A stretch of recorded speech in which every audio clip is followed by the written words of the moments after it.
All right. So, uh, ladies and gentlemen, Yo Gars Mignon, and I am here with an op-ed specific on the military arms of the past century and why specifically powder charges and whatnot were very specific to the type of firearm. Now, for this, I'm not taking my firearm out. We're going to utilize this as our setup for just basically discussion here, our little prop. Um, what I have here is a cylinder from a Remington New Model Army. Uh,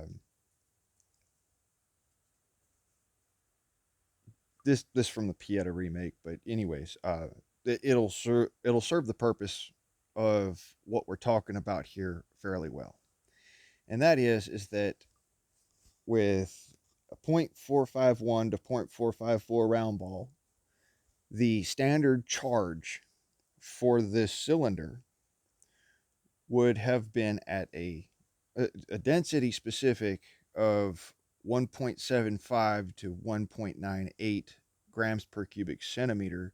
The charge itself would have been 30 to 45 grains, depending on what you were shooting for. If you were doing basically a low power load like a cowboy load, it would be about 30 grains of black powder. However, for the military load, it was as much powder as you could fit into the cylinder and still have the ball not sit proud of the cylinder, which just so happens to be 45 grains of that particular density powder.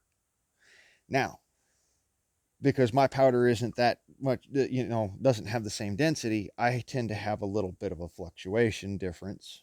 Whereas I would experience the same kinds of,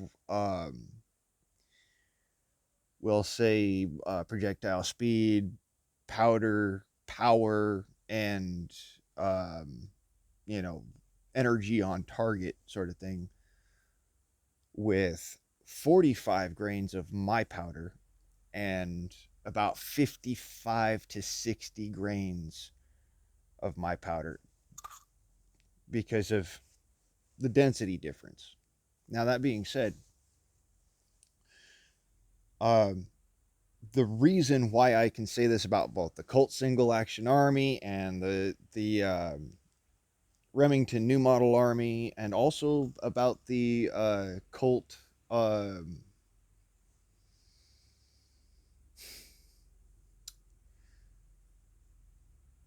the Colt Army Dragoon,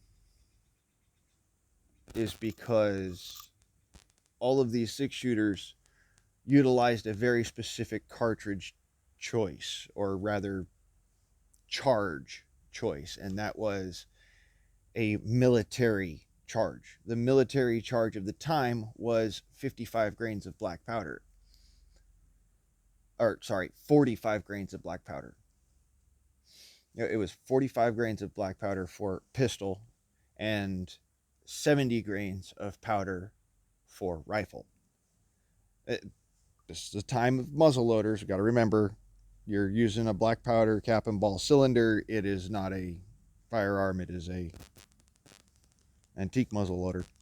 Um, so this is the idea of the time, and our cylinders are all the same chamber length for that reason. Now, the cylinder itself may not be the same length, depending on the make and model and carrier of your particular pistol, but all of the cylinders charge length is exactly the same volumetrically.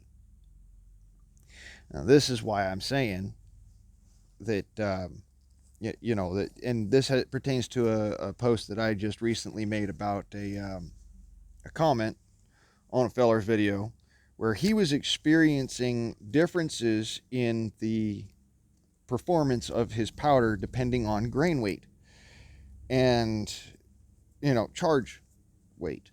And that has to do with specifically, one, the amount of compression that you get on the powder itself, but also the speed at which that pressure wave is allowed to travel through that powder before the ball exits the chamber. Because by the time it leaves that chamber in the cylinder and makes it to the gap, the powder has already burnt all the way through. This is the whole point of actually looking at and understanding this in slow motion. The powder's already burnt all the way through, and you could tell this by the type of gases coming out the side of that revolver gap. It's one of the beauties of slow motion photography.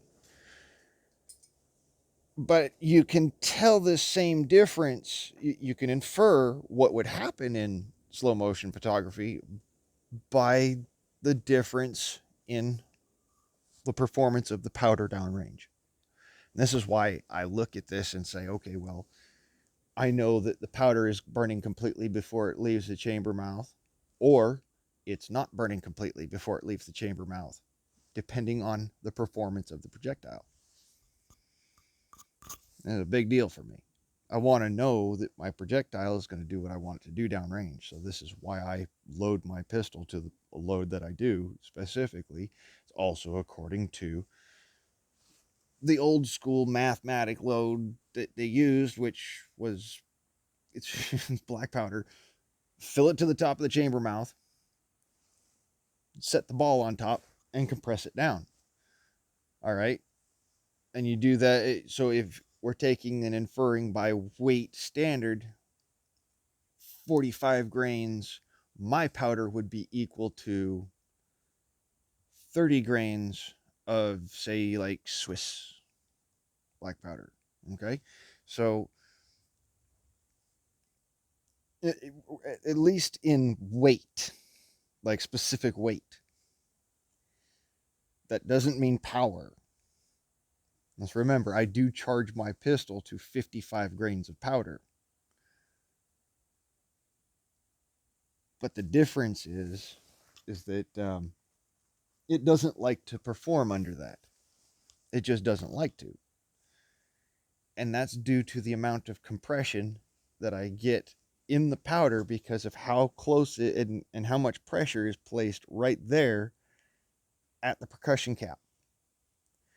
If it ignites here and has the chance for that pressure wave to shoot all the way through the powder before the ball leaves the chamber mouth, then the powder burns completely. If it doesn't, then it doesn't burn completely, and what ends up happening is that ball, as it's traveling out of the barrel, the gases are slowing down too fast behind, the pressure is slowing down too fast behind the ball and not having the chance to actually push the ball at its proper speed out of the end of the barrel.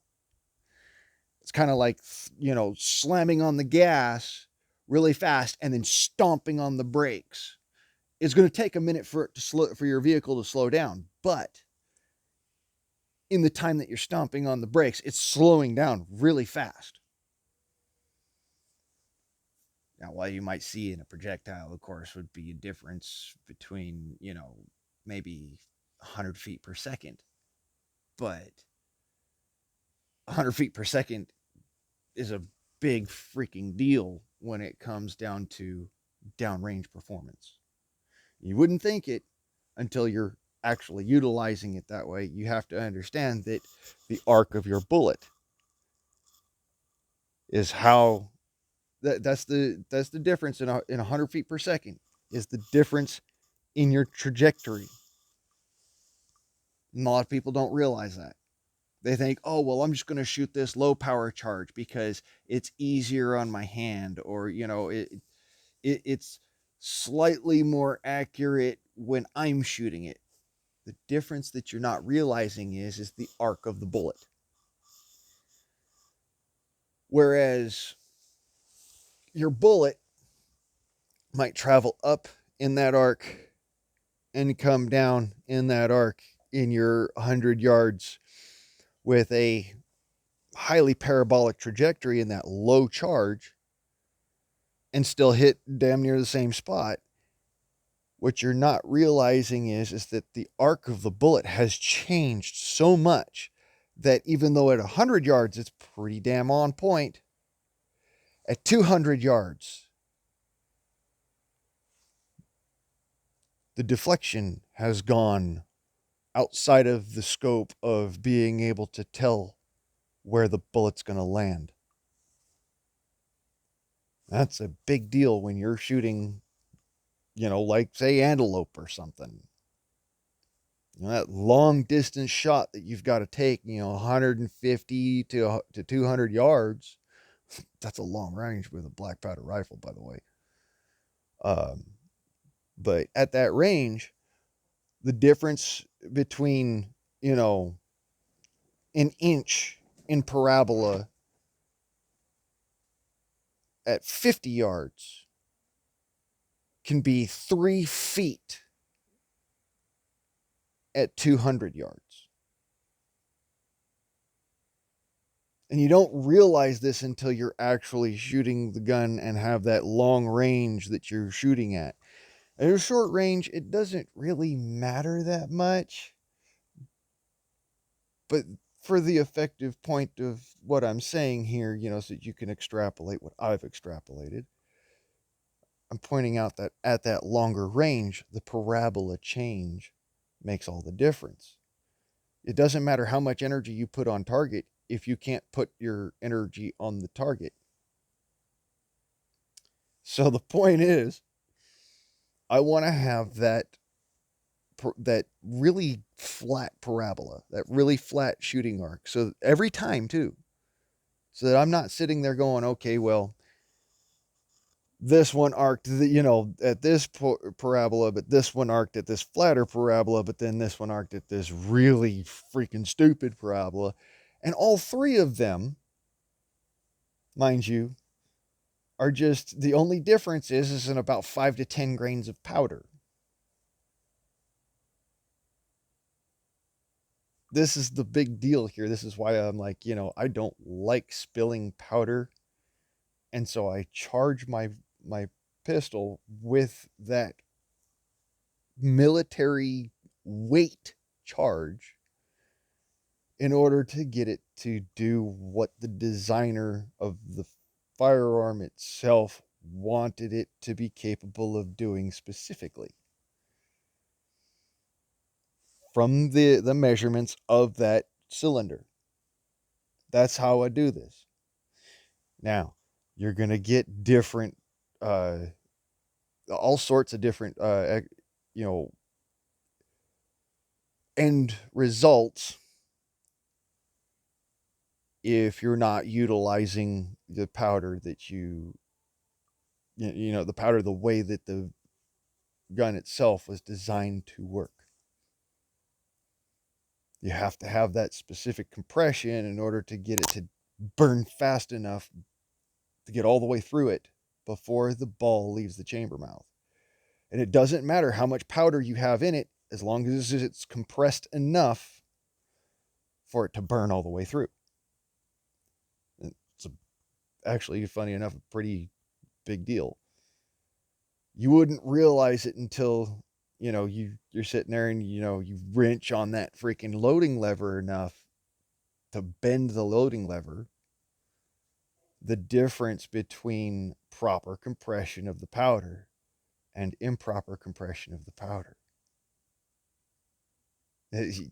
You can go too hard and you can go too soft. The right perfect is really actually not easy to do until you start using specific grain charges. And that's what that's why I'm pointing out these little nuances because I noticed this in, you know, Everyday Black Powder's video, Jake, I noticed this in your video that you were having the exact same results as I did when I was doing just, not on video, just doing the testing myself because, it's one of those things when I do a video of me shooting, I don't want it to even look like I'm even thinking of a test or, I'm thinking of an experiment because my experiments get kind of haywire. Um, so I want it to look as professional as possible in that situation. Like, okay, he's already done this. He knows what's going on. And so it's just a situation of now we're looking at the end result here. You understand? That's why I do that way. Doesn't mean that I haven't done this hundreds and hundreds and hundreds of more times than you're seeing on TV. Okay? There's a big difference there. When I go out and I shoot, I don't always go and video it. But when I go and I video it, I've done it several times, every time. So again, I just wanted to point out the specific charge to the cylinder has to deal with whether or not your compression rating of your cylinder is okay. Uh, like I said, for New Model Army, 45 grains of black powder at 1.75 to 1.98 density is going to be your best bet. It's going to give you that full military charge. Now, 30 grains is going to give you just enough compression to get the full burn. That's the difference there. You can still get that loading pole to seat down in the cylinder far enough to where it will actually compress it. That's why that's the traditional load. When I says the traditional load is like your cowboy, your petered down load that gives you that second parabola design. But your main parabola design, your military parabola design, your Magnum, as it were, this is how it was termed as a military loading. The military loading was the Magnum loading for that particular chamber. Chamber length, width, design, what have you. This is why those cylinders, you'll look at them and they look almost exactly the same, especially on the inside of them. A little bit more meat on the metal or something, but the dimensions internally are all exactly the fucking pretty much the same. Within 2000s. That's the whole, that's the acceptable differentiation here within 2000s, right? So you look at it, it's okay, well, within 2000s means within 10 grains, within 10 to 15 grains of black powder compressed in there. That's your difference. So you can get the same amount of compression on the 30 as you can on the 45 to get that full compression. You can also over wrench 45. So you go and over wrench 45 grains, you're probably more likely to break your loading lever. If you're putting too much compression on there to the point where the ball isn't moving, the ball should still have just a little bit of give when you go back around a second time.